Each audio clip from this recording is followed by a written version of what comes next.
Hello, good morning, and welcome back to Reaper Pro-Tips with me, your host, Anne, and Disembodied Hands, 99.9999% Quindy, and sometimes those other people show up. You know, Justin, John. Hi, everybody. Hi.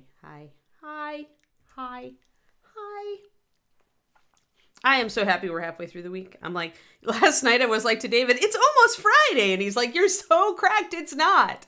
And I'm like, it's all in your mindset, David. So yeah, that's me today. Slightly less than 100% Quindy, right? Yes, slightly less. I'll start creating other analogies. Like I just have to like have it in my head before I start. So like, so let's say 99% Quindy with a chance of Justin. Like we can make up other analogies, I'm sure. Hi everyone. Hi.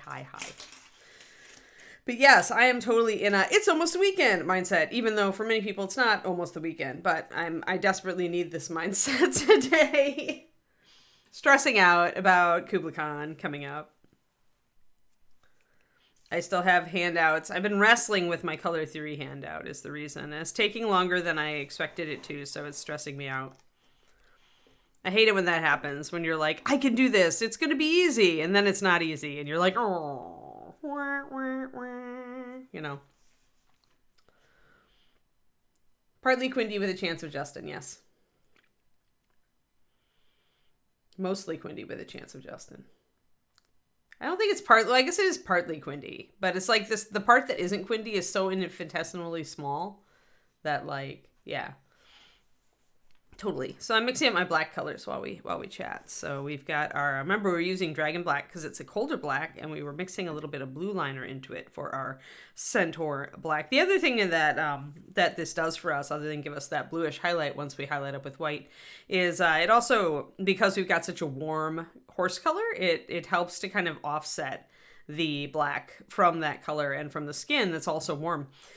Even though your conscious mind may not pick it up, your subconscious, your eye, does pick that up, and it's essentially gives you just a little bit more contrast on the micro level. So yeah.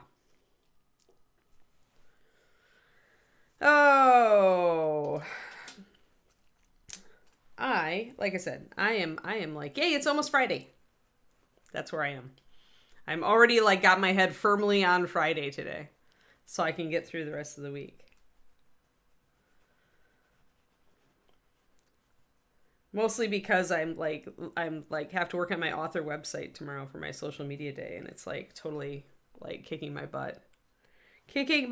Plus I have no visual properties for it yet, so it's like because my cover won't be ready till like January, so that's like it feels like I'm just like spinning my wheels. Other than that, how are y'all? Some of you I can see are good. I'm going to thin that just a little and thin this a little bit more. So my starting color is just 4 drops of Dragon Black with a drop of blue liner, and that's our base coat color, so I only am thinning it with 1 drop of water, so it's 5-to-1. Because I want to put another coat onto my little hooves here and the hair to make sure I've got a nice solid base coat before I start.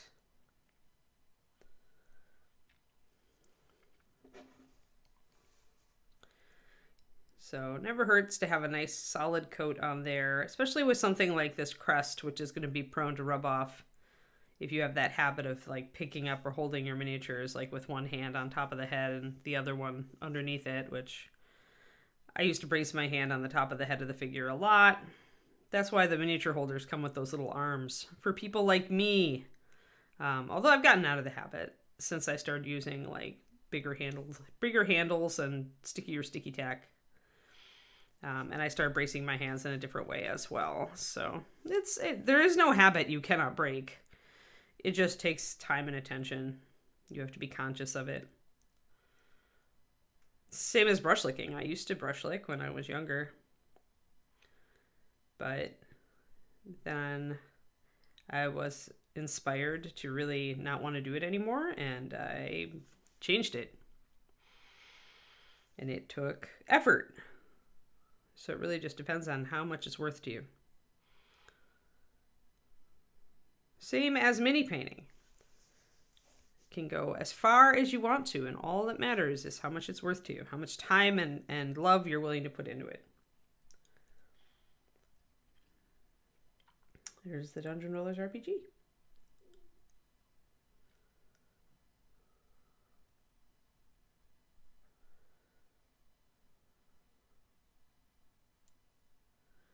You would have been one of those people like going to get leeches attached to you in the olden days, Shadow Raven. There were people, was it in the 1800s where people felt like if they had their blood drawn by leeches, they actually felt better?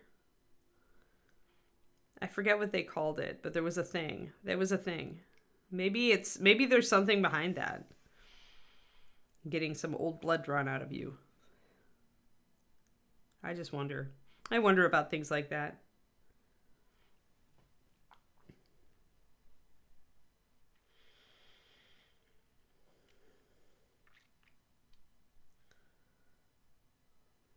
Ah, wow, Kerniko, that sucks. Like, I would stop using this, people. It's like, you what? You what? Like, not a lot of faith there in that medical facility.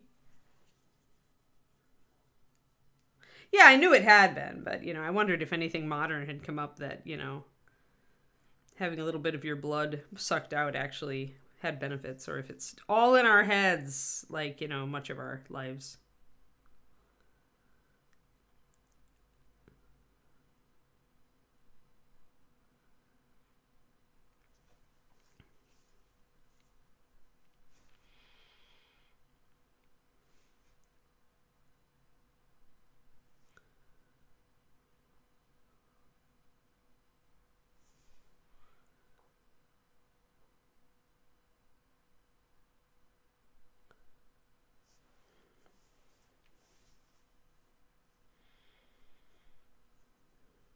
Oh, I don't. But I have disliked needles for a very long time. Having tons of surgery kind of got me over my fear of needles, but I still do not enjoy the process, and I still will not voluntarily go in for it.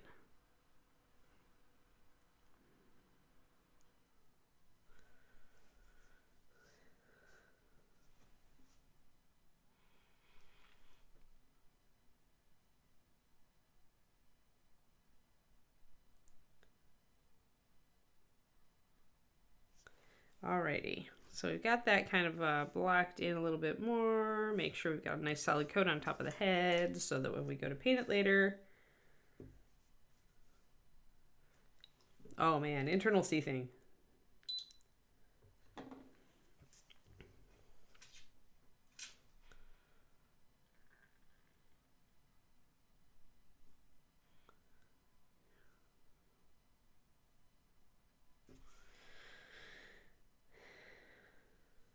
Alrighty.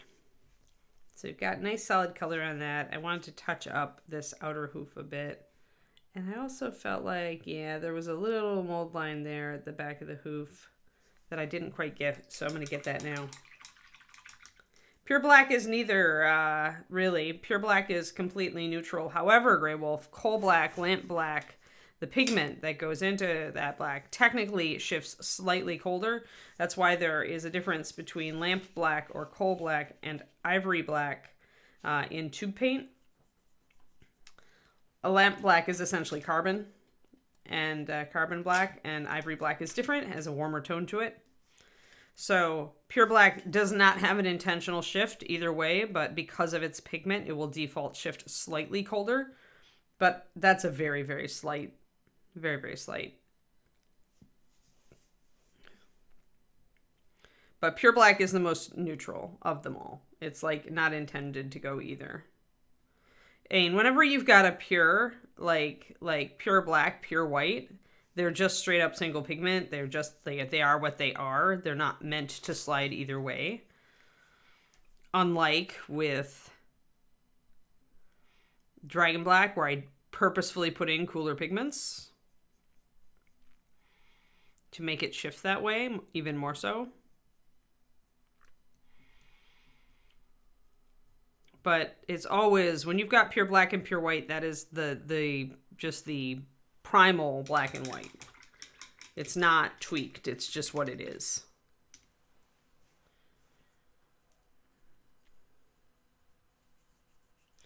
If you are on my Patreon and you just saw my PDF go up yesterday, which is artist equivalents for popular artist colors, you will see the difference there in the ivory black versus lamp black.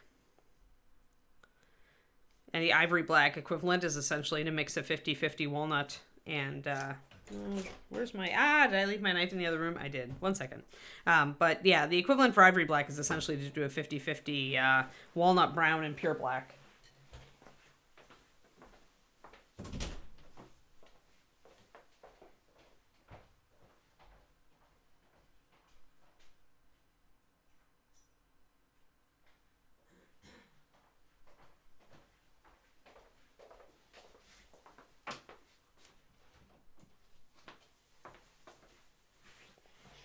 All right. Well, you just need to look at the lists. I mean, it's ivory black is just a bit warmer. It's down in the mixes section. And of course, it doesn't do you any good if you don't understand the difference between a traditional lamp black and ivory black. But ivory black is traditionally sometimes called, I think Mars black is another name for a warm black. I don't remember what Mars is. It's been a long time, but I do have ivory black and it is a warmer black. Tendrils of plastic. Silly bones material.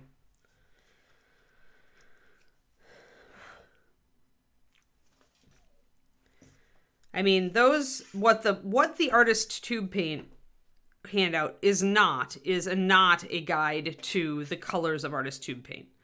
It is a guide to, if you know artist tube paint and you are coming from that background, or there's a color in artist tube paint that you miss that you wish you had, it gives you the equivalencies for MSP, but it is not an analysis of the kind of like black a lamp black or a ivory black is. That is not the purpose of that particular handout.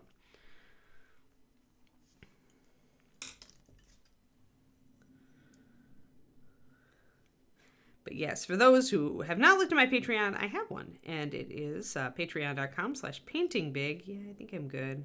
There's a tiny bit of mold line there.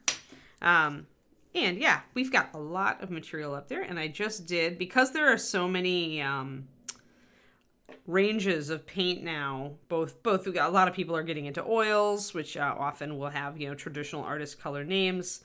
And then there's the scale color artist line, and then there's just a lot of people who are coming to us from a background where they've worked with a little bit of tube paint, and they're like, but what's cerulean blue in MSP, right? Just because they're used to that color selection.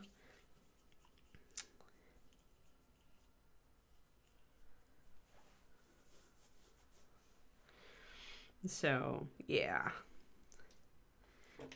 But people have been asking for that for a while, and the reason that having that handout is useful is that there are a lot of 2D art books that have really cool color recipes and stuff like that in them, especially like portraiture books, which are very useful for miniature painters. But in order for them to be useful for miniature painters, you have to know how to replicate the formulas, because you obviously are not using burnt sienna and, stuff like that. So it helps to have the MSP equivalents for those, and that's why I did it. I need to make more of the next highlight. I want to have a couple of highlights mixed up for when I really start getting into this. So let us get our palette in frame. There we go.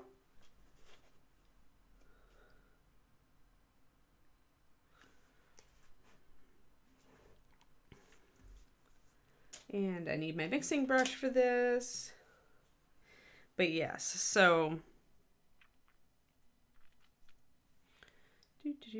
I was personally thrilled to find so many equivalents when I went and really broke down the various artist hues. Like, I thought it was probably going to be like maybe 2/3 I would have equivalents for, and 1/3 I wouldn't. But actually it was more like 90% we have equivalents for, which was a pleasant surprise.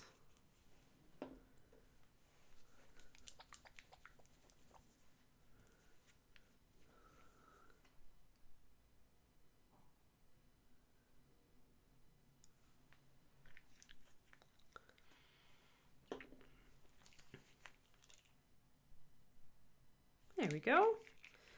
Just want to have a bit of this mixed up. I've got my my card off to the side here where I swatched these original tones.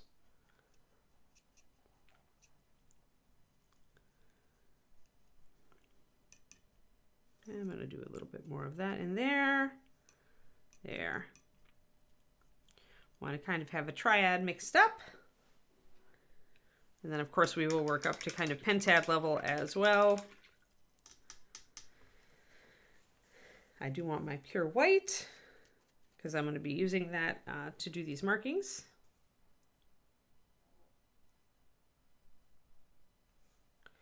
Then I got to do a highlight in between, so then we'll have everything mixed up.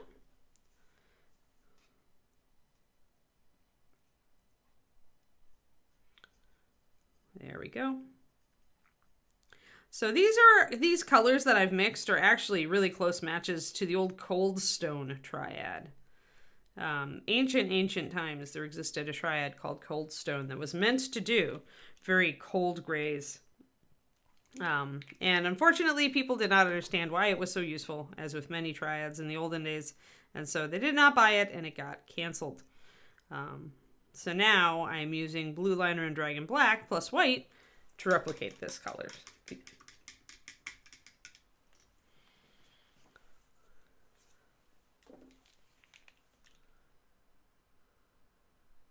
Yay. But yeah, you guys may get an extra bonus on my Patreon this month or this week yet, because I'm working on doing an extra video for YouTube for my Fundamentals of Mini Painting series. But I was somebody had suggested, and it's valid, that I should do a bio video about how I got into painting. It's been various places, like the information has been various places, but not kind of all put together in a very short format. So I'm filming that later today. I had it outlined yesterday. And so how I got into mini painting. Of course, all my fundamentals videos go up first to my patrons and then later go to YouTube. Thanks, Lady Kachara.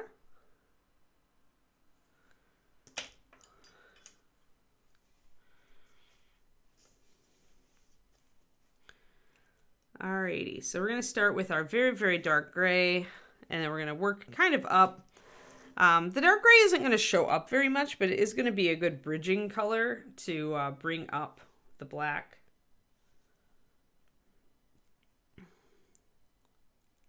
So I am going to be doing a whole white sock here, though, so mostly I'm just kind of working out with this gray where how far up I want that sock to go.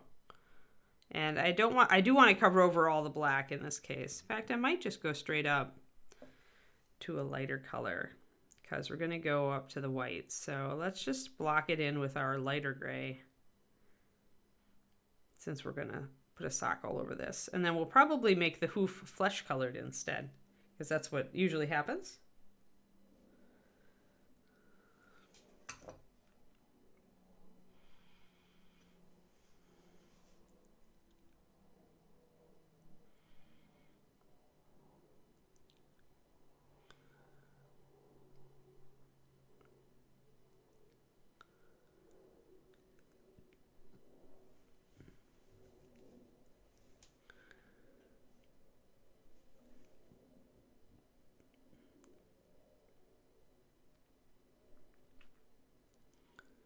There we go. Want this to go up a little bit, up the front foot, up over the pastern. But I don't want to go really, really high. So just blocking it in with my kind of a mix of my two medium grays, my medium and medium light gray. And then I will bring in the white.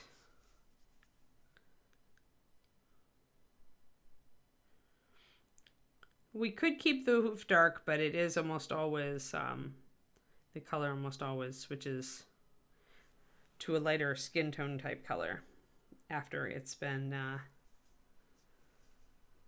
when it has a white sock toward the end.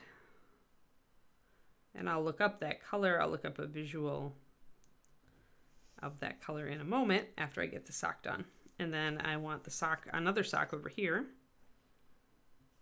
So essentially, after you've got your base coat colors of your horse, that's when you're putting in your markings.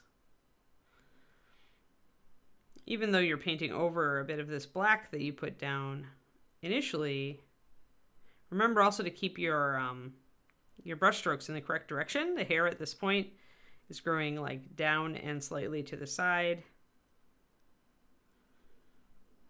So as we get our white going on, we're going to be emulating that brush stroke a lot tighter. But when you're starting out with your gray, just kind of blocking in where you want your sock to be, then do keep it in mind. It will get you in the right mindset for the right brush stroke. Hello, Bob and Julie. Good morning.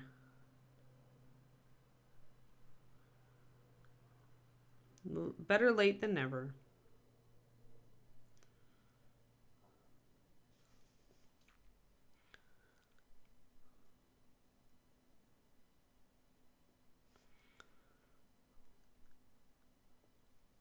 There we go. Sweet. Excellent. And I decided not to do a white sock on this leg, partially because it's so overshadowed by the axe. So I didn't want to, it would just be like almost all in shadow because it's between the body and the weapon. And no matter which angle I put it, like it gets a little bit of highlight out to the side here, but I just didn't want to mess with putting a white sock on that leg because it was in shadow.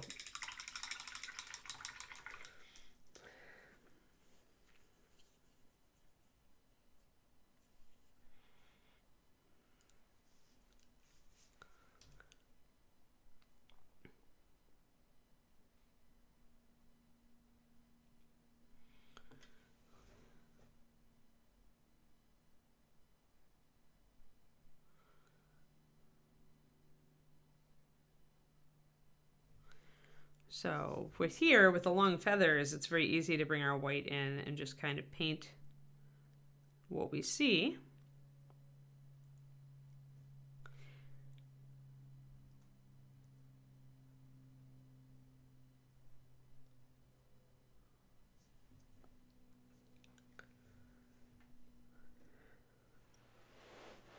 Trashorama with the 34 months. Wow. It's almost the triple subversary.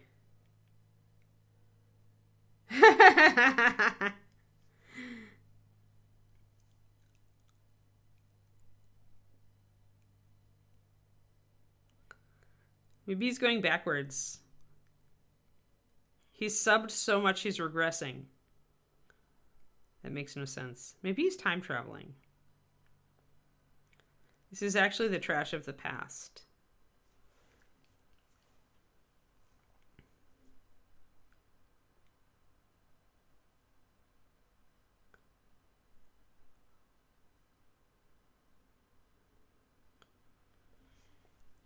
So we're getting some of that in.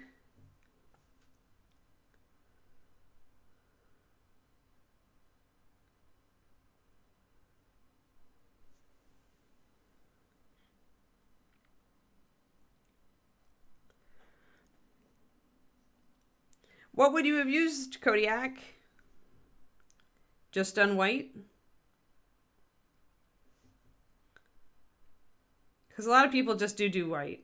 But you, I mean, and to be fair, if this horse didn't have feathers, it might make more sense just to go to pure white. But remember that even with the spotting here on the Appaloosa pattern, I went with that kind of middle color first, this color. So this is just me doing the same thing here with the hoof.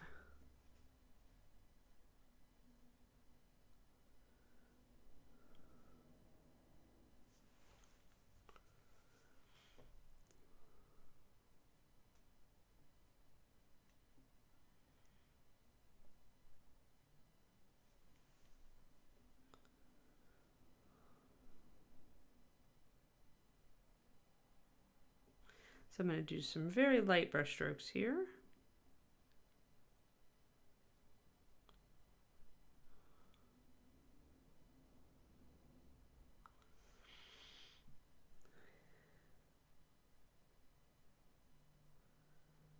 Well, they did have he did have black socks at first because he's, you know, he's a bay horse. So he did follow the bay color pattern up until the point where I decided to put markings on it. But I like to put markings on animals because I think it helps give them more personality. And most markings, a lot of markings are going to be lighter colors.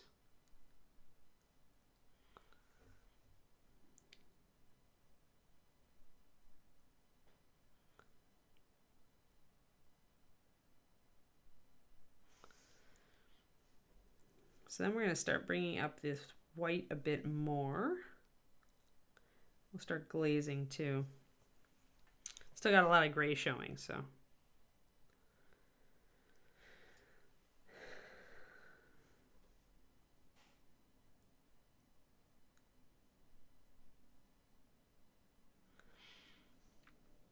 It's the same with a lot of dogs where if you notice that like on Australian Shepherds, not always, but often, where or Border Collies, if the white is over one eye, that eye will be blue and the other one will be brown, for example. So you'll see pigmentation things linked to white markings in animals a lot. It's not always the case. It's not 100%, not ever, but in general, it is a thing. I've been drawing and painting animals since I was very young because I always loved animals. So that was the first thing that I tried to draw and paint was animals.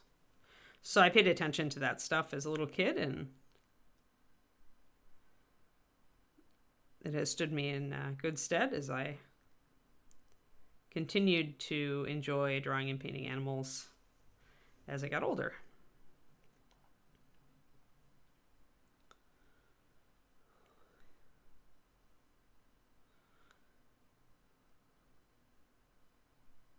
Must have been pretty hot stuff trash because, you know, like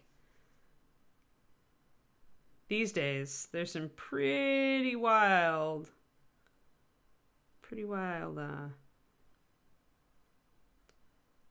romantic fiction, shall we say, out there.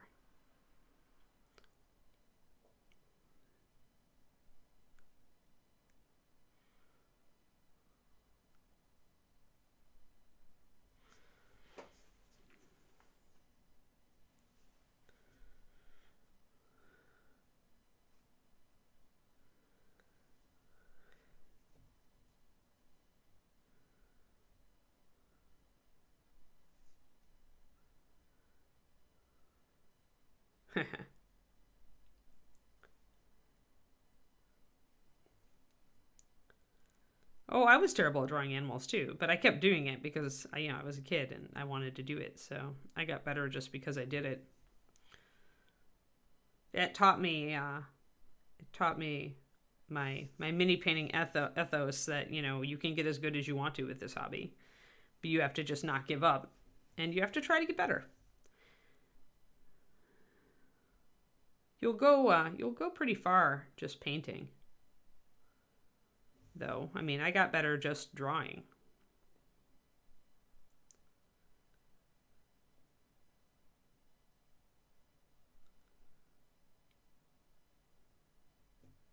So I'm going to emphasize my white on the top of the hoof now. So where the light's going to be hitting, there's going to be fewer shadows here. My white's a little bit transparent. It's about a 2 to 1, but I can still see a little bit of the texture. So you've got a white.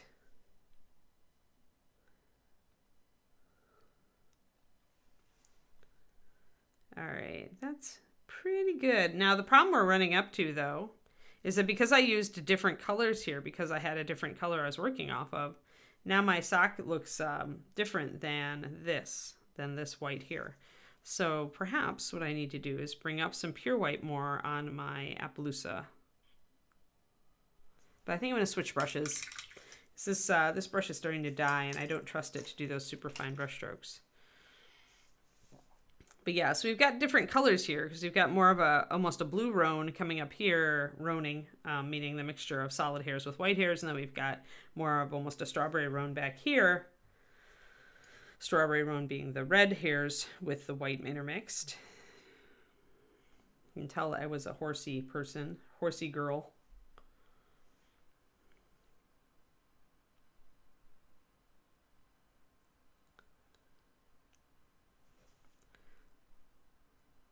So I'm using a very small brush now. Very fine, very unloaded. I have to be careful because I don't want to lose some of the great texture that I put on this, but I do need to brighten it up a little bit. My comparisons are, the comparison is too evident there. So brighten up the blanket. Hello, Miniatures Den. How are you, Luca? Nice raid. We're doing horse markings on our horse here, and my problem was that I didn't bring the Appaloosa blanket up enough compared to the front hoof that I just did. So I am reapplying some pure white to this blanket pattern. Hide the fig Newtons.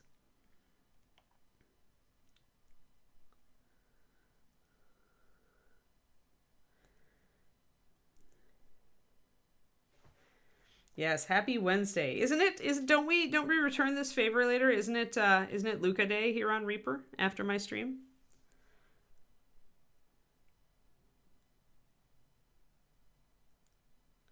Am I not supposed to go overtime today? Am I supposed to be good? So that everybody can get back to their Luca? Yep, it's Luca Day. That's what I thought. The Alpaca Nation must prevail.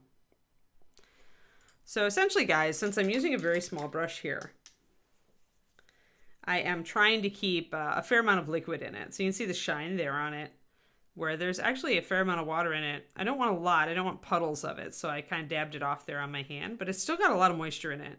And when you're using a very tiny brush, this is what helps to keep your paint from drying on it, right? Because that's the biggest problem with tiny brushes is the paint dries on it super fast. But if you have it kind of backloaded with a little bit of extra moisture, not a ton of water, you don't want your paint to get thinned, but a little extra moisture, it lets you get these super fine brush strokes you want while still keeping the paint wet on the brush so it doesn't dry. I can paint quite a bit before I start to lose it, and it gives me these super fine hair strand brush strokes that I want for this Appaloosa blanket.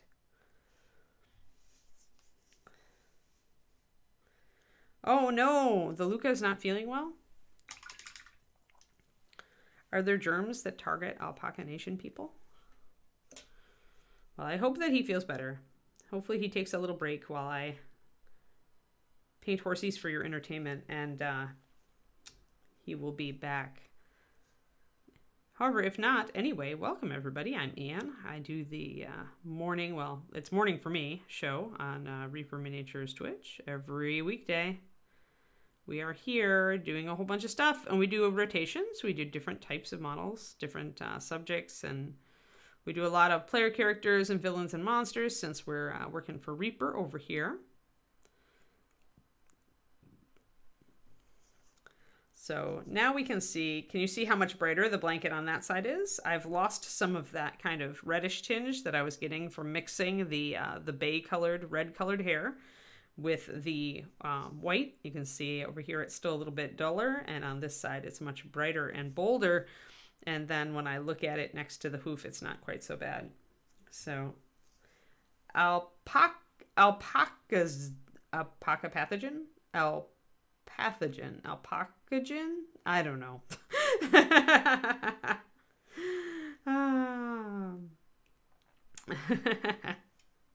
They've been abusing the Luca. Oh noes. Luca abuse. So let's continue with our, again, every time I reload my brush, I'm going to make sure to leave a little extra moisture in it so I can get these super fine little strands of texture.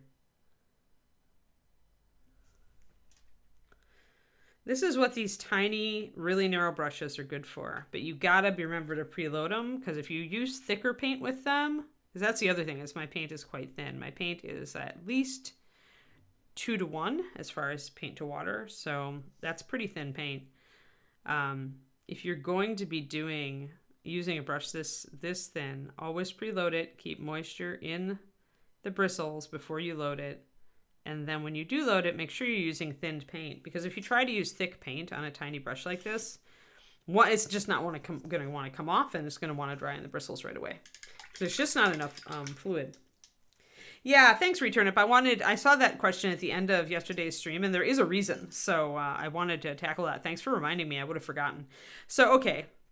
Most of the time in the past of miniatures, when you had a Centaur figure, they had to cast it into different pieces, where the torso, the human torso, had to be cast as a different piece than the horse, and that's usually the same. Like, it's the same today. Here, I believe the join is right here.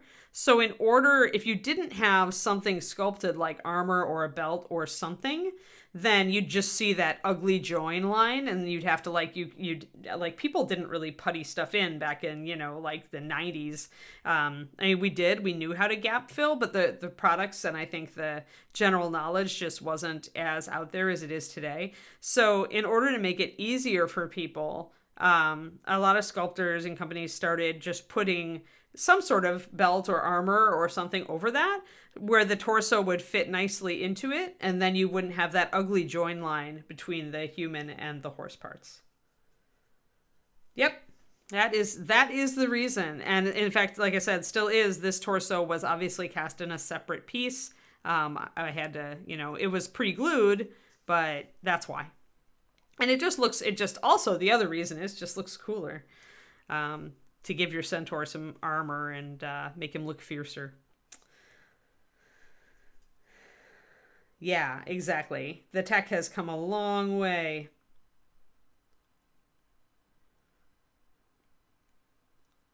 Yeah, and it has to be a very specific, it has to be a pretty flat cast to do that. With a lot of, that's the other thing, is that casting has also come a long way. Return up. So it's not just the gap filling stuff has come a ways, but it's that casting itself. Reaper pioneered a lot of casting techniques in metal to get certain sculpts to go on molds that earlier nobody knew how to do it. So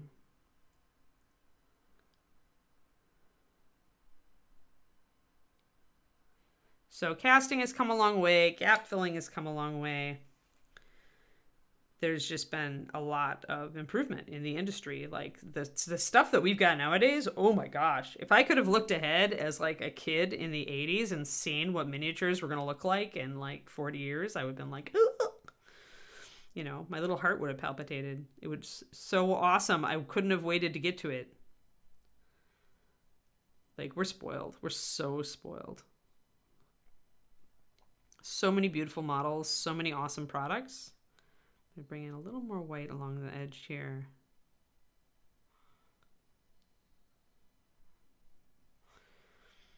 There. So now my dark stripe is still present, but it's a little bit more muted. My whites have gotten a lot brighter, which is going to help them look good against the gray here.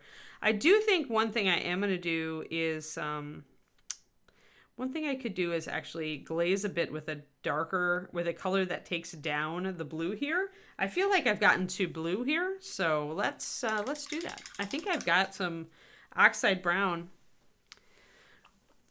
Glazing with oxides is difficult because the oxide pigment is so high coverage, so you have to thin it a lot, and you have to kind of like... Okay, so no alpacas. He's the Luca needs to rest. You guys ran him through the ringer.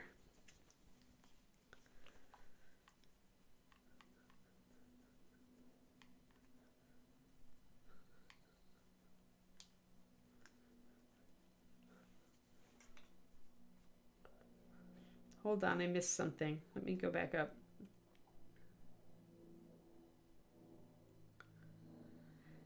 Yeah, it's true that you could bring the horse color up into the torso. That is something you could choose to do. I chose not to do it, Just because. It's not too late. You could certainly do it. But I kind of assumed that the blend would happen underneath the armor, and so I went that way. I'm going to get some of this Oxide Brown. Technically, I believe I used Ruddy Leather for the bay color because it's a really, really good color.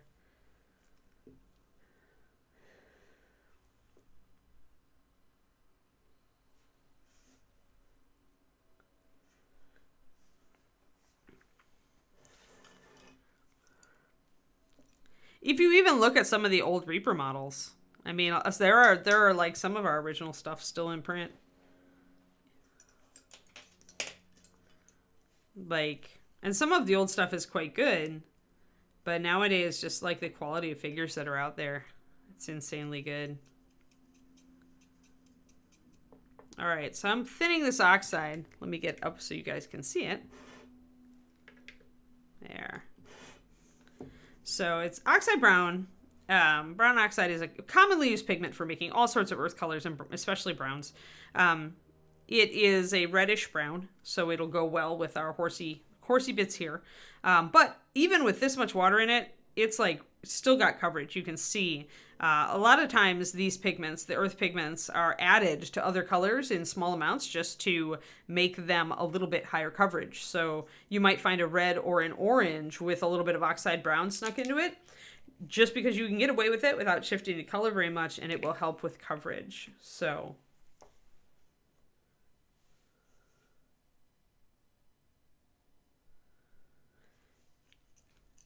I'm going to have to load a lot of water into this, and that means the more water I have to load into a paint to get it to glaze well, the more delicate I'm going to have to be about applying it, because it's definitely going to be broken by the time I apply it. Now, you could get around this a bit by grabbing your brush on sealer or a matte medium and putting a drop in there. It would make it a little more transparent. I tend to not like doing that just because I don't like how it changes the way the paint acts. I'm very used to just mixing glazes with water, and I like I'm used to that. But you definitely make sure to shake your brush on sealer really well until the agitator disappears from the bottom, by the way. Because that, if you see a little dark bead in here, like, there we go. If you see the little dark bead in there, you've still got some matting agent. There, it fell out. But you've still got some matting agent stuck at the bottom, and you want that matting agent to be in full solution. So make sure you don't have a bead stuck at the bottom of your sealer. And if you do see a bead stuck there and you're having trouble dislodging it, just open up your bottle, take a toothpick or something, and just get it out of there. Stir it up a little bit. Sometimes if your sealer's been sitting for a very long time, it can take a bit of shaking to get there, or you actually have to go in and stir it. I've only had to stir mine once because I use my sealer a lot. I use it to build washes all the time. So you can see how transparent the color is after I give it a second to settle off the side of the palette. This is why I like using my well palette, especially for glazes and washes, is that looking at this, I can tell how much, if you see how much this discolors the palette, that's how much it's going to discolor other things when you put it down. Now, I do want a little bit of this shift. Partially, I'm using this to neutralize the color, but I do want a little bit of this color to carry. So I think that's a little bit too much. I'm going to use a different brush. My mixing brush is not quite precise enough. I think I'm going to use my Reaper Zero. Reaper Zero is a pretty decent sized brush. Oh, cool, Zeta Raven. The key to getting good mileage out of the ceramic well palette is to put fairly large drops of paint in it. So you never want less than 6 drops of fluid in here. So like if you're putting 4 drops of paint, add 2 drops of water, or if you're doing 6 drops of paint, you can just leave it. Although even then I would probably add 1 drop of water because it will help to keep it from drying. But the deeper your wells are, as far as the amount of fluid in them, the longer it's going to stay good. And then the thing you want to watch for is like the pure black here. If you look at it, let's see. So you kind of see where it just ends. See where the shine just ends, and you've got that hard thing. If you look at it, it's totally dry up on the well, and you've got a hard edge here that's slowly drying. When you see that, that's when it's time to grab your brush and add another drop of water and mix it up. So it's kind of like just kind of a small learning curve. Learn to make sure you've got enough fluid in the wells. And then when you see that the edge is drying, that's when you should add just one brushful or drop of water to keep your paint good. And if you do that, you can completely, if you do that, you can keep your paint good for hours. Like I used to paint at Paint Club, 4.5 hours, no problem. I didn't have to remix my paint at all.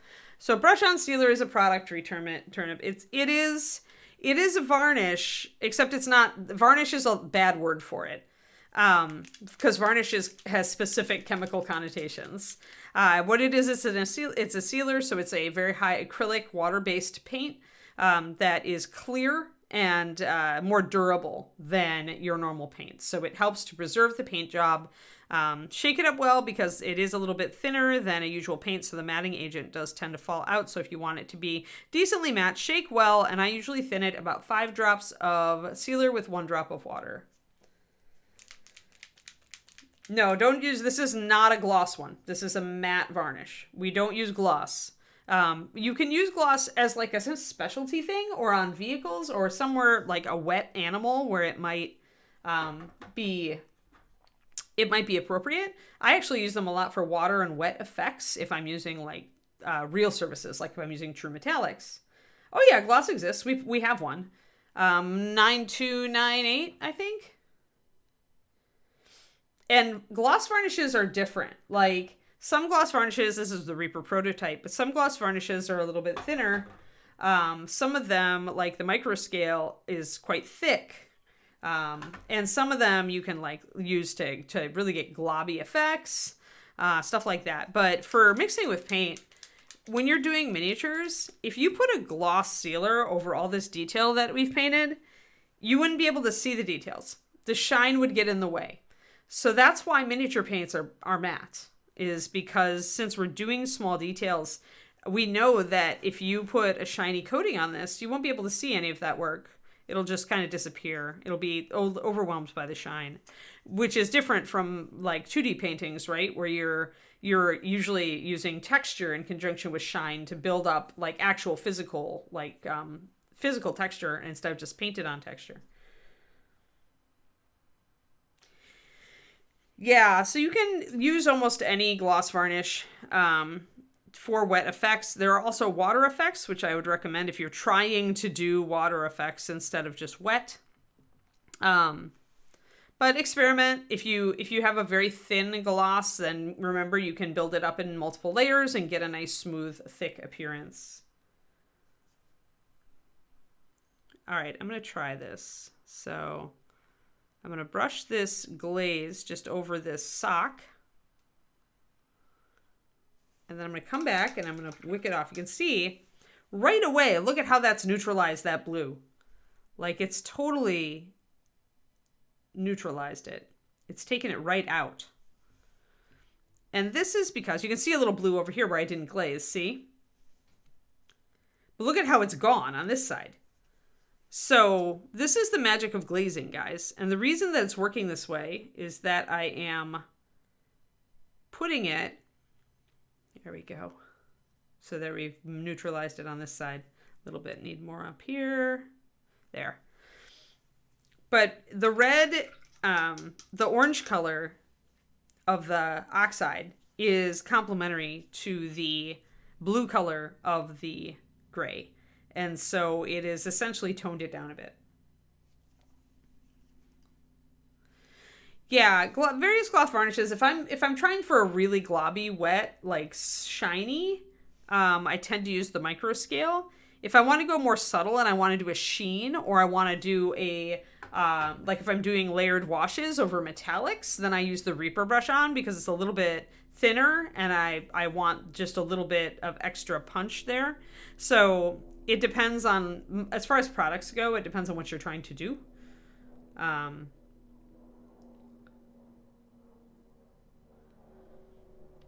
Gloss sealer, remember that not to cross the streams as far as real and fake effects when you're doing that stuff. So, for example, I only use gloss sealer on parts of a model if I'm doing true metallics. If I'm doing non-metallic metal or source lighting or anything that's a fake effect, like a false effect, a faux effect, that isn't real, I won't use the gloss. Absolutely not. And I won't cross the streams on like metallics with OSL and, you know, glossy eyes with NMM. I won't ever do that.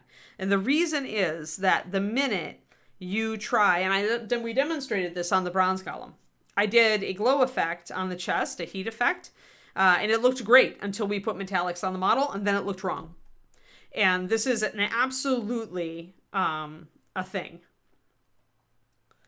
It's an old brand. I assume they're still around, but it's micro gloss. I've just had that bottle forever, like literally forever, like 20 years, easy. So there are other gloss varnishes, and it's just, I mean, GW Ard Coat is another one that's a little bit of a, I would say it's very comparable to Reaper. It's maybe a little thicker. Just experiment with them. But yeah, remember not to cross the streams. Like, if you're using true metallics and you're not doing a lighting effect, then using gloss on things like eyes and mouths is fine.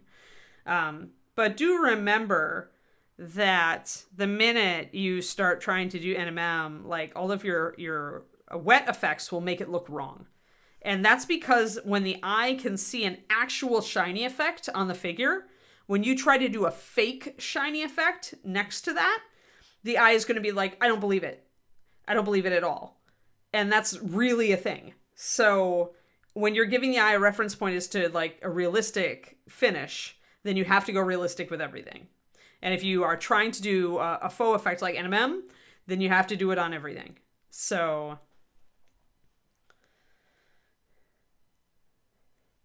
yeah, eyeballs won't necessarily look better unless everything is in a line. Because it's all, at that point, it's the eye of the viewer. So I'm going to bring in more white here. I may actually use some white with my Oxide as well to kind of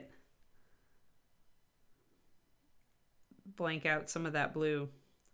So my blue was a little bit too much underneath, is what I've learned from this experiment. A little bit too much. So we're going to put some more white over this.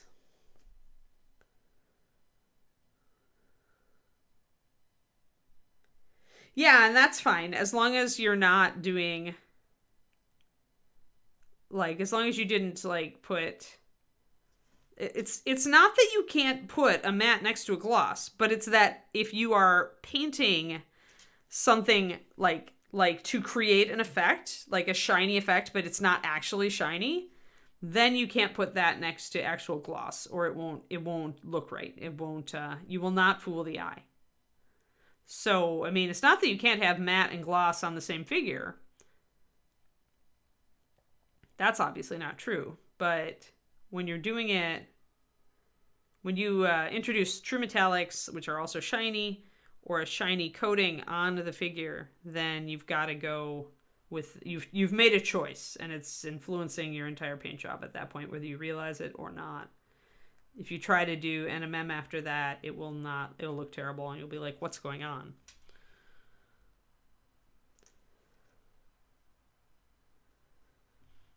Right. This is totally just to let people know, because a lot of people don't think about this. Like, I always thought you could put NMM and metallics on the same figure when I was learning. And then I tried it, and I had, like, you know, like, it didn't quite look right, and I didn't understand why until I started really, like, looking at it and studying it and seeing what was going on. And then I was like, oh, it's because no matter how good our NMM is, if there's actual shininess on the model, the NMM will look fake, because it is fake. And you're just giving the eye a frame of reference so that the eye can see that you are fake. It would be like trying to do a magic trick with, like, lots of signs pointing exactly where you don't want people to look. That's what I compare it to.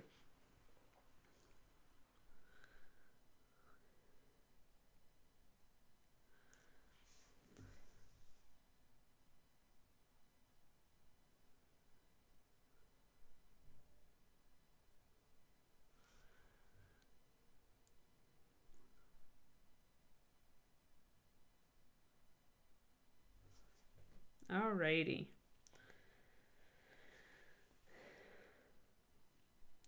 Yeah, that's a pretty that's an old tradition for sure, Dino. And a pretty good one. Like, for gaming models, when you don't want to Sorry, had to kind of got a little bit too heavy with my white, so I want to go a little bit lighter. But yeah, if you are gaming with a model and you want to protect it, for sure, having a gloss varnish put down and then a matte over the top is a good way to do that, since the gloss varnishes, the spray-on glosses, are always thicker and more durable.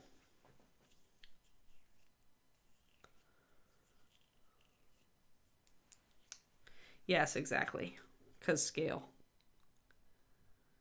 Scale differences mean over-accentuation. Yeah, I just wanted to let people know, because whenever we start talking about putting gloss varnish on places on the model to make it look wet, I just like to always let people know, hey, just so you know, this is a thing. Just because I ran into problems with it when I was younger. So I always like to have that teaching moment if I can, because there's always somebody on the stream who's never thought about it and who's going to be like, oh, and maybe I can save them some time and pain. Saving you guys time and pain is kind of my reason for being. So just because I had to go through the painful learning process doesn't mean everybody does. Just going to get in more of this happy little white on the pastern, the bone here.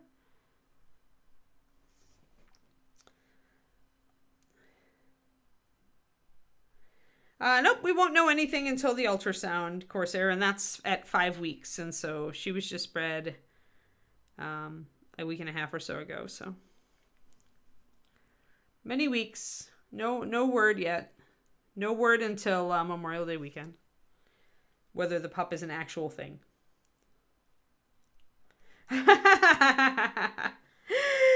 You're welcome, Raven Day. yeah. I'm glad. Yeah, I mean, definitely test them out, because there are times here. Let me show you models I have used it on. Actually, Mr. Grumpy is the best example, and he's right in here. So let me grab him real quick.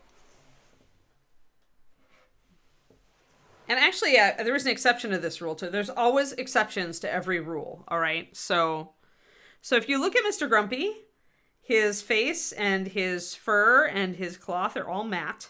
You know, the details are reading really well. But then when you go down here, I have a super shiny breastplate. But what I want you to also notice is that I've got a slightly satin coating on this leather. So this is the kind of stuff you can do when you do commit to going with a shiny or realistic, you know, kind of when you're using actual reflection on your surfaces to give information about the surface, is that the leather, I thought, would be slightly oily and a little bit shiny too, because leather. So I did apply a satin varnish to this and used gloss varnish in the breastplate. Yeah. Stick to the matte stuff when you're doing NMM for sure. And then when you're not doing any NMM, like if you're going true metallics like I did on Grumpy here, then you can get, I mean, because I love doing true metallics, as anybody who saw my Grandmaster entry for Adepticon knows. But I want to point out that it's not just that you can go gloss and matte, but you also can use a satin for something that's slightly shiny, but not as shiny as the breastplate, right? So you can change this around. Like, you can use all sorts of different levels of gloss. I could even have used a slight satin on the skin tone, technically, because skin has oils and is slightly shiny. So I could have done that and been well within my rights on doing that. Now, I'm going to show you an exception. Hold on. To the rule I just outlined. One moment.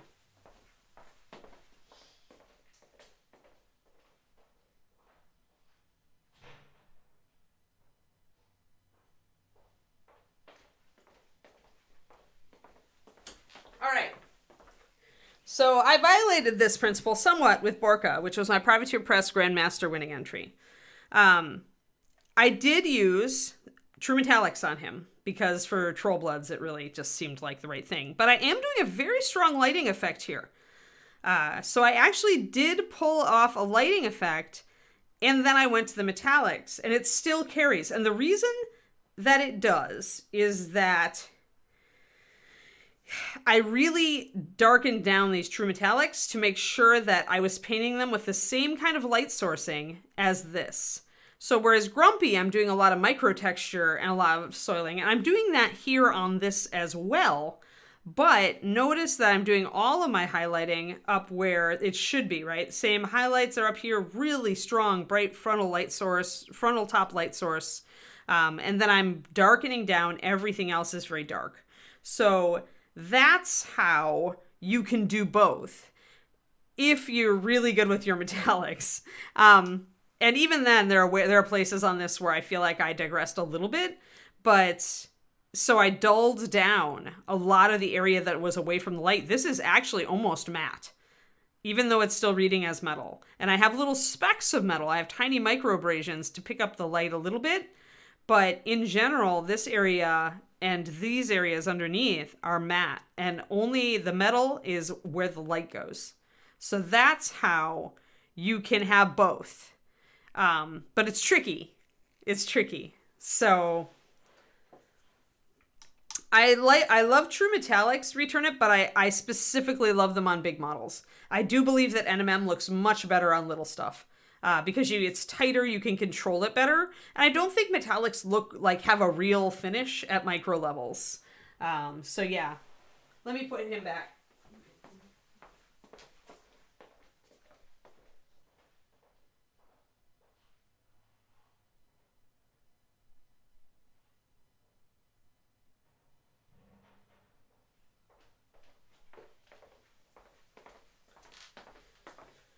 So yeah, here. Wait, trophy, up in the cam. Hi. Gotta flash Trophy every once in a while. He sits over on my desk, or on my bookshelf. So that's there's always, every rule I mention to you guys, there's an exception. You just got to get good enough to apply the exception. I mention this a lot. I very much believe that the old masters were correct. You've got to learn the rules and then you can break them. And so learn them and then start playing around. Yeah, you can do it. To me, Turnip, I don't like it on small minis unless the model has a lot of big blocky armor. Like we did metallics on a Dark Dwarf Smiter in the past, and I think he turned out really well. He's with Ron, so he's not a model that I can show you. It's just one we've done on this show, and his videos are up on YouTube. But he was almost all like plate metal, and so we did like kind of a copper and burnt metal kind of look, and did that, and that was fun, and it looked great. But that's, I think, because it had a lot of big metal surfaces. You can put it away for no, Bryce. And then the other one we've done recently, which is smaller, is Noli.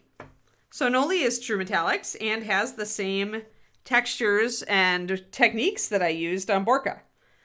It's just at a much smaller scale. So you can see how I've dulled down the underside of the gold and brought up the top here, the brass, sorry. And then over here, we've done the same thing. We've brought in some stippling. We've done tiny micro abrasions. We've done some rusting on the blade over here and some just generally beating up the blade. And then we've got, a definite nick on the back of the blade back here and down near the bottom as well. So I have done, and then these are also the buckles, even though they're tiny, are still metallics. To make it work at this scale, I feel like you do need to really you need to know your NMM to help aid the surface to look right. So I'm doing NMM highlighting and shading techniques on this blade with metallics. If that makes sense.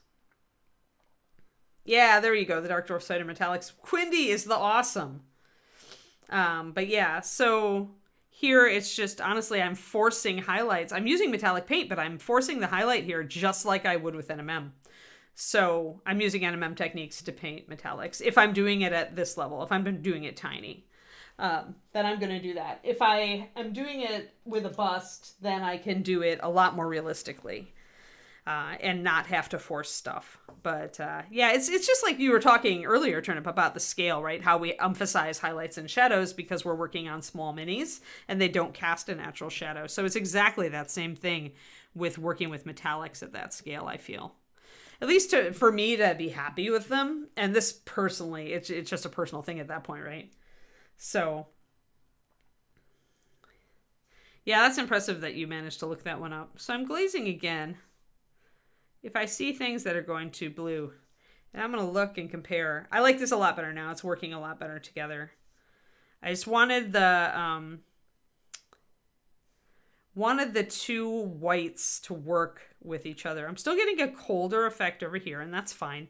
But I've got enough mitigating glaze in there now that even though I have a colder effect, I'm looking okay next to that. So that's what I wanted. All right, cool. Cool and warm. And so I'm actually going to pre-glaze this. You can see that color being very orange. Pre-glaze, and I'm going to take the excess right off of there with a brush, damp brush.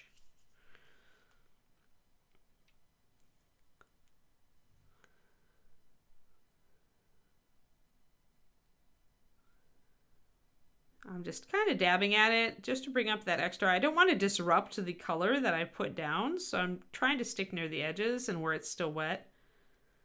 But I want to tone down that bluish color a little bit. The blue I really wanted on areas that are like really black, like the tail and the mane, but they're proving to be somewhat of a liability when I'm doing these socks, trying to make it look right with the blankets. So, all right. Now let's go back to tiny brush and white and bring in our highlights on this hoof down here. But hopefully all that made sense to y'all. Always remember, though, this is always just my own opinion, and many painters break the rules in very different ways than me and probably wouldn't agree with my rules in the first place. I run into that with David a lot, where he's like, no, that's totally not a rule. You can totally get around that. And I'm like, you can get around it, but what level of skill do you need to get around it? And then he'll stop and think, you know. So I'm always thinking about the people who are new to the hobby, who are headed into this great, awesome playground of ours, going, where do I even go? So start building a foundation understanding, and then start playing around and seeing what you can do when you totally ignore that foundation. Because, I mean, for sure, it's a hobby. We're all enjoying it. Even though it's my career, it's still my hobby. I still enjoy painting. I love playing around with things. I love pushing boundaries. I love seeing what I can get away with. That's just human nature. So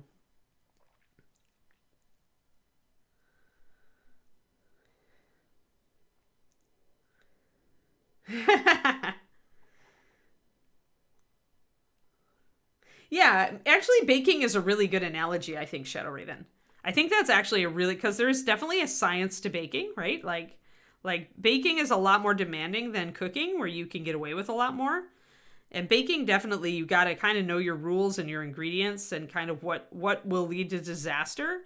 But once you know those things, you can sometimes find ways around them. It's like learning baking traditionally and then trying to bake gluten-free, right? And you're like, oh, well, I don't need this now, but how can I simulate this? You know, stuff like that. I think baking is a really good analogy. I mean, people use that phrase, we use that sentiment a lot, but in mini painting, it is very, very true. So learn the rules, then break them. It's probably true in other disciplines as well. I'm just not as familiar with other places where it might apply. I think in some things you can get away with a little bit more freeform.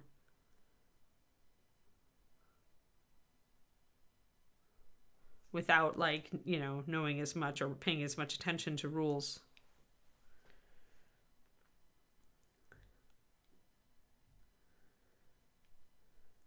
Alchemy. Yeah, I can see that.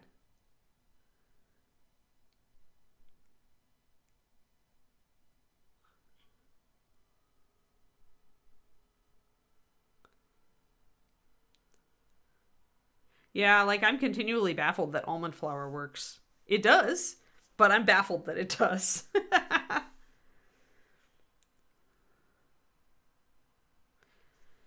I mean, you could, no links are allowed in here, but, you can, if, there's a lot of painters out there that work with a lot of metallics. But, yeah, definitely, if you have a favorite, go ahead and name them. That's fine.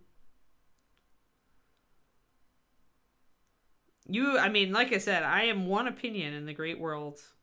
There are so many masterful painters out there.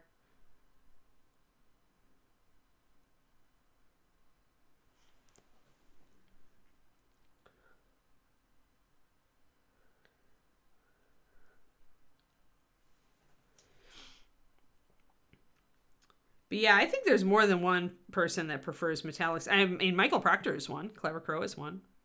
Michael really likes metallics. And he uses them on all scales. Like, it's purely my own personal preference that I like them. I think they look better on bigger models. But that's an Anne thinks, you know. And I still do it.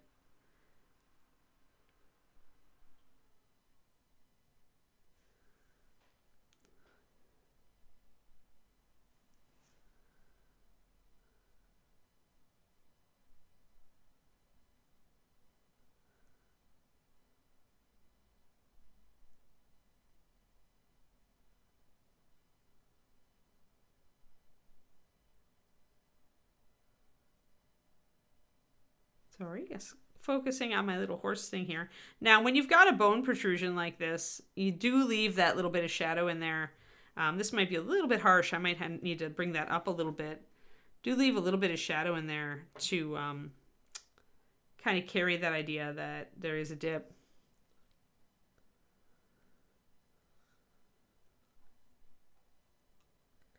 Oh, yeah. Oh, there are lots of, I'm sorry if I misspoke or misrepresented that. No, there are a lot of that. You're absolutely correct. There are a lot of people like learning true metallics before NMM. I mean, I did. But I would say that my true metallics improved a lot after I learned NMM theory. So it's like there are definitely, but no, you're right. There are definitely there's quite a few people who did great. Well, one of the old classical guys, I don't know if Jakob's still painting, but Jakob Rune Nielsen, spelled Jacob, but I believe it's Jakob. He won Golden Demons back in the 2000s-ish period with some amazing shaded metallics, and he always loved metallics. That was when NMM was still like kind of the dark horse, you know, not unfavored stepchild, especially with Games Workshop. But he used inks on metallics and got beautiful effects on Chaos Knights and things like that. So yeah, for sure. I'm sorry if I led you to believe that I meant that I didn't think anybody would have done good true metallics without knowing NMM. There certainly are examples. Yeah, my fault. But thanks for bringing that up, Returnip, because I definitely don't want to misrepresent. That was my fault. But yeah, I more meant that for me, my metallics on small figures improved immensely when I started to apply NMM like mental like techniques and making the metallics really focus toward like keeping a light source in mind when I painted my metallics.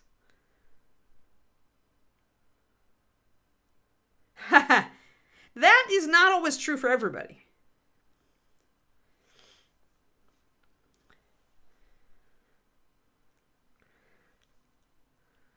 Yeah, some people find metallics still to be the easier. Like I do love to paint some shaded metallics, and I think that now I feel that I don't know if I'm faster at one than another. This is a good question, actually. I could see, I have heard people say that though before we turn up that when they learned NMM, they're like, wow, this is so much easier and faster, and I've also known the opposite. So yeah, I bet it's just like everybody. Like some people take to wet blending or two brush blending like super fast, right? They're like, oh my God, this is the technique I've been waiting for. Others try it and go, never again. You know? So I bet that's the same with almost like any conceptual technique or mechanical technique is some people will take to it like super fast and go, oh my God, this is the easiest. And some people are going to look at them saying that NMM is easier and faster and go,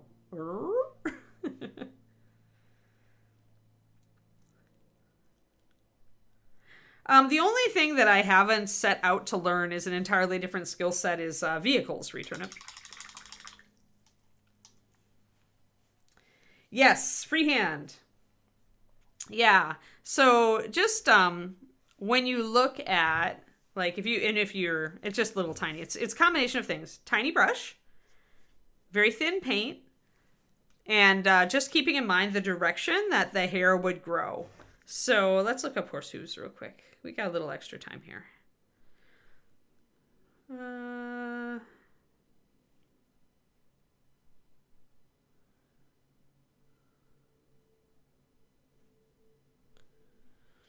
All right, so I wonder if we can get close to any of these pictures. No, that one looks really fake. I wonder if I can get, there we go. So if you get close, if you find a good picture, you can see the growth of the hair. Like you can see the direction that the hair is growing. And you could even, if you've got a dog or a cat, just look on them because the hair direction growth is the same. So what you'll see is the hair kind of comes out, it goes down, it goes straight at one point down the leg, but otherwise it starts going off at an angle. And you can see that angle down here with how these patterns are going out, see? So reference this, and when you do a sock like this, try to get those hair strokes, to get the direction of your brush stroke to go in that same direction.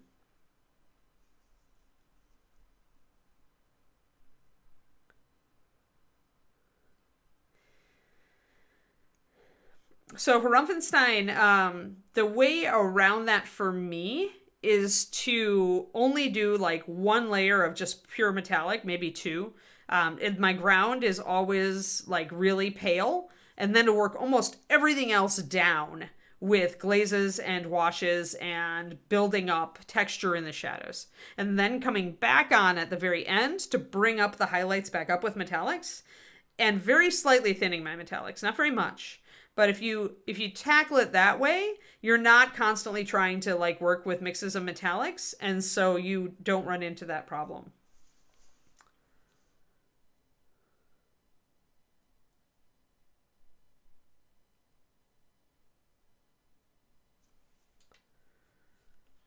But as far as me, vehicles are my big weak spot. I'll admit it. Like I'm intimidated by them, and I don't like them, most of them, and so I haven't ever been motivated to get good at them. I think vehicles from mecha to military are a different ballgame in a lot of ways. And until I find one that I really love and really want to paint, I'm going to just keep passing on them. Yeah, if you go to my YouTube for Rumpfenstein, if you search for Painting Big on YouTube, I have I just showed my Privateer Press Grandmaster winner model. He has a whole metallic shoulder pad. I started that process on YouTube. Actually, I did the whole thing on YouTube almost, and I put it up on my. Or sorry, I did it on Twitch and I put it up on YouTube. So there is a True Metallics episode on YouTube that's about an hour and a half long. That was a stream that I did that shows how I set it up and how I start it. So if you are interested, yeah, it's a lot of flat surfaces and mechanical surfaces you want to do. Yeah, it's a different ball game. Yeah, flat surfaces are for me one of the most difficult things.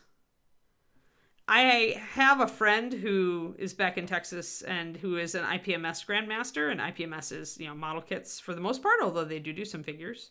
But he kind of took me through basics, and just like touched the tip of the iceberg, really. But there's so many, just in the pre-prep before you even start painting, there's just so much if you want to be good at it. It is a different beast. And then, there's people like Justin McCoy, also Grandmaster, who uses enamels and weathering and blasting enamels to create randomized textures. There's techniques for vehicles that are not even in like our world.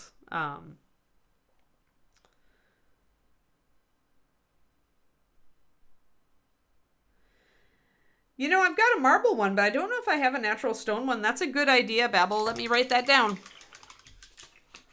I have a quickie marble one, but yeah, I could do a stone. I could do a stone. I love painting rocks. Like, you're pretty much asking me to do what I want to do anyway. So that's easy.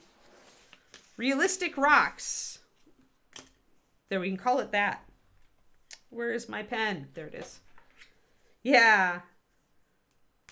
Cool. Yeah, Rumpenstein. That'll give you the start. It took a long time to bring it to the level that I got it up to, but let me see here. And I think also, Rumpenstein, if you want to look at the finished product, I think a shot is on my Instagram. It's not focused on the shoulder pad, but you'll be able to kind of see how it turned out from the front anyway. Painting realistic rocks.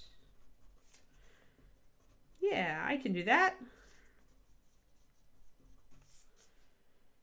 For Patreon. Thank you, Babel, for that suggestion. I will put that down on the Patreon playlist. I've got a lot of good suggestions from you guys recently. I really appreciate it. All right, so we've got socks and blankets and socks, and they all look good together. They no longer look weird. Yay, it works.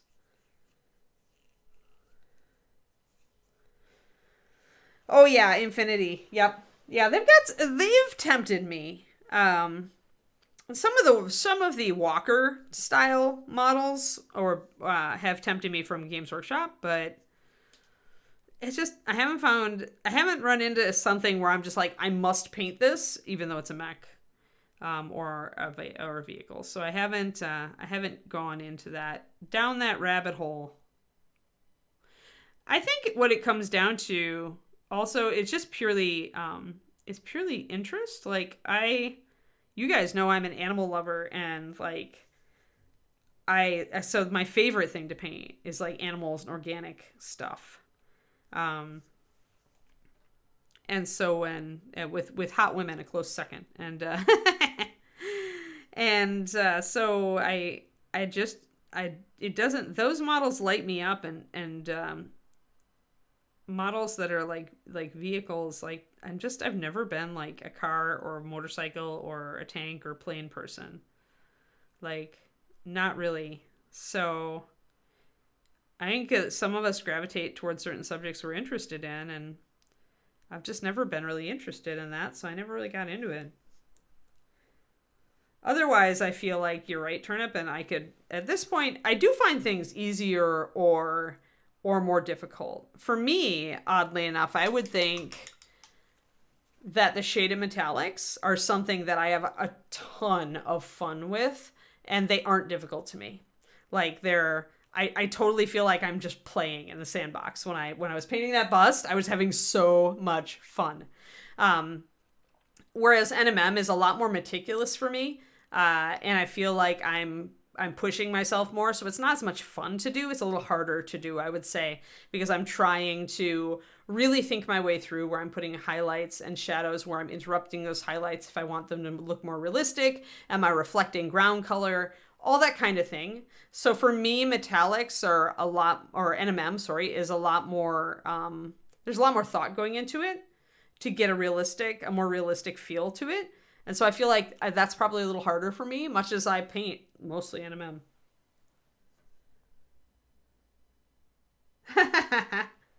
Yes, Infinity. We were just talking about mechs and how vehicles are my weak spot. And the Infinity mech type stuff is really pretty. I have considered those did tempt me. But yeah, Infinity just has some glorious models. So a little bit more on the blanket here. We did get our socks done. We did not get our flesh-colored hooves in, though. Let's see if I've got an example of that here. No, that's a big horsey. Need to get other horsey pictures. So you can see that on this bay horse. This is actually exactly the color of horse that we're painting right now. Although you can see there's a lot more, because this horse has smoother legs than that Clydesdale. You can see how the blending, like it's more of a sharp line with the patterns. Whereas when you've got a fluffy hoofed horse like this, like the one I just showed you a moment ago, the Clydesdale, then you get more of that. You can see the hairs like starting to shift into the white. Whereas here you get more of a crisp pattern. I would still probably do a tiny bit of fading, even on a pattern like this, just to make it look like it's blending in more. But you can see those kind of flesh-colored hooves down at the bottom when there are white socks present.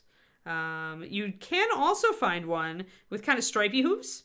So this one has the stripes going on. You can see the vertical stripes of color coming down through the flesh color of the hooves. And that can be fun to do. Maybe we'll do that on this model.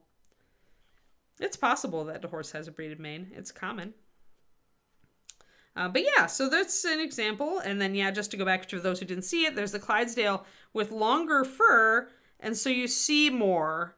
You don't get that as sharp of a delineation on the markings because you've got this longer hair down here that's going to create a more disrupted surface. Whereas on the smooth-coated horse, it's really sharp. It's a really sharp line, especially from back at this distance. So yeah, so there you go. So look at pictures of pretty horses. This is my directive. But yeah, here we went with more of that kind of blending in kind of thing because we've got that longer hair on the legs. Oh, yeah.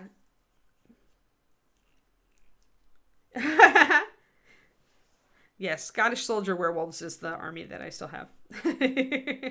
Yeah, it's really pretty. They have the models are metal for the most part and very, very high quality. It's a pretty game. It's a very intense rules system, I believe, from my friends who have played it involved, but it is, their models are beautiful. So if you like games with complexity and interesting play that you have to really think about, Infinity would be up there.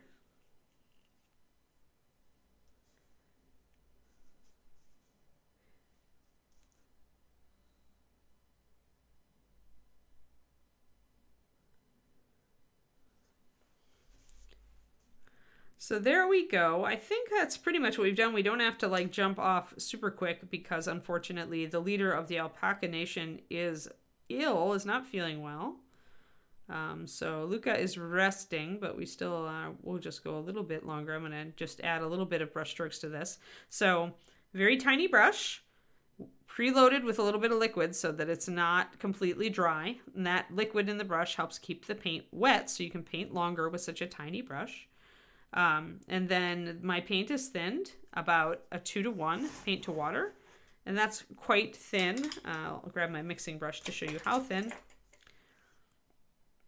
Pretty watery. See how watery that is. That's what the other thing these wall palettes are good at. You can check your paint consistency just by popping it a brush full up here and kind of pulling it around up on the top.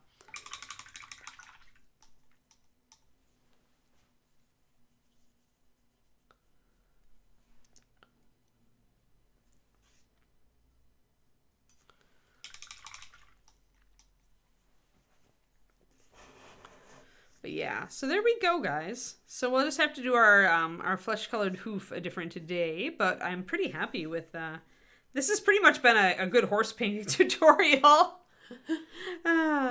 Excellent horse painting tutorial on this Centaur, which, you know, to be fair, because Reaper doesn't do a lot of mounted models, this is as good as any a place to talk about how to paint horses. So I'm sorry if you thought you were getting a Centaur painting tutorial and you ended up with a horse painting tutorial. Sometimes them's the breaks. You guys are funny. Yeah, here, let's back out. I should probably work on, take a break from horsey bits and work on the crocodile skin armor that we figured we wanted to do. And some of the NMM bronze, too. I am doing the Centaur. Doing the bottom part of the Centaur. It's all cool. But yeah. And for those who struggle with painting black hair, we did the tail previous stream, so you may want to go check that out. I talk a bit about painting black and how to make it look like you have highlights in the hair while still making it look black. Yeah, there's a lot of cool markings on the horse. I do love painting horses, so this is fun. This is very fun. I don't get to paint very many. Indeedy. Yeah, sure, guys. I'm glad. Happy Wednesday. We're almost to the weekend. I will not be at Gen Con, Rumpfenstein. Reaper stopped going a few years back, and I don't go anymore because it's gotten so big. And they don't really offer a lot to, like, you used to have a little bit more perks for the painters who were teaching. But it just doesn't feel good to me. The last time I taught there, I wasn't really enjoying it. So I will not be at Gen Con. I am teaching at KublaCon, which is out here on the West Coast. So if you're out here in the Bay Area or anywhere drivable close to it, KublaCon is coming up Memorial Day weekend, and we are teaching, David and I both. One of my classes on non-metallic metal is sold out, and the other one on color is actually still open, still has places open. But yeah, so that's what we're doing. And the other con I'll be at is ReaperCon, but I don't know how much teaching I'm going to be doing, and I'm not sure if we get a puppy. I'm like, I don't know if I'm going and not going, what capacity I'll be going. I don't know. But that's up in the air. Yeah, now you can see it, Raven Day. Yeah, if you're out here, like, Kubla has been going for lots of years. It's the long-standing Bay Area Miniatures Con. We have a painting competition, and I'm going to be helping to judge it this year. And then, yeah, David and I are both teaching. A lot of really good painters in this area teach at Kubla. Yeah, so definitely put it on your radar and maybe come out and check it out, Raven Day. I always have fun when I go.